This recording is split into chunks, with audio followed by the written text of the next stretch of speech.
இவாள்லாம் வந்து வானப்பிரஸ்தம் காட்டுக்கு கிளம்பி போயிடுறா. ஆனா பாண்டவர்கள் இன்னும் ராஜாவா இருக்கணும். ஏன்னா அந்த ராஜாவா இருந்து பரிபாலனம் பண்றதுக்கு தான் இந்த யுத்தமே. அதெல்லாம் ஆகும்போது யுதிஷ்டிரனுக்கு தர்மராஜாவுக்கு பல சந்தேகங்கள். ராஜ்ய தர்மம்னா என்ன? மோக்ஷ தர்மம்னா என்ன? அதாவது ஒரு ராஜா எப்படி ராஜ்ய பரிபாலனம் செய்ய வேண்டும்? செய்த ராஜா பிற்காலத்தில் ராஜா மட்டும் இல்ல யாருமே ஒரு மோக்ஷத்தில் எப்படி அபிருச்சி கொள்ள வேண்டும்ங்கிற கேள்விகள்லாம் வர படுத்த படுக்கையா, அதாவது ஒரு அம்பு படுக்கையில படுத்துட்டு இருக்கார் பீஷ்மர். அவர்கிட்ட போய் அத்தனை கேள்வி சந்தேகங்களையும் கேட்டு தெரிஞ்சுக்கிறார். இதெல்லாம் மகாபாரத யுத்தம் நடந்து முடிந்த பிறகு.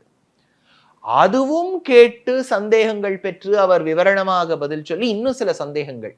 அப்ப சரி, இப்ப நான் யாரை வழிபட வேண்டும்? வழிபடுவதற்கு வழி யாது? அந்த வழியை எங்கனே கடைபிடிக்க வேண்டும்? யாரை ஜபிக்க வேண்டும்? இந்த மாதிரி 6 கேள்விகள் மனசுல வருது. கிமேகம் தெய்வதம் லோகே கிம்வாப்யேகம் பராயணம் ஸ்துவந்தः கம் கமர்ச்சந்தः பிராப்னயுர் மானவாஹ சுபம் கோ தர்மஸ் சர்வ தர்மாணாம் பவதः பரமோமதः கிம் ஜபன் முச்சதே ஜந்துர் ஜன்ம சம்சார பந்தனாத்னு 6 கேள்விகள் கேட்கிறார்.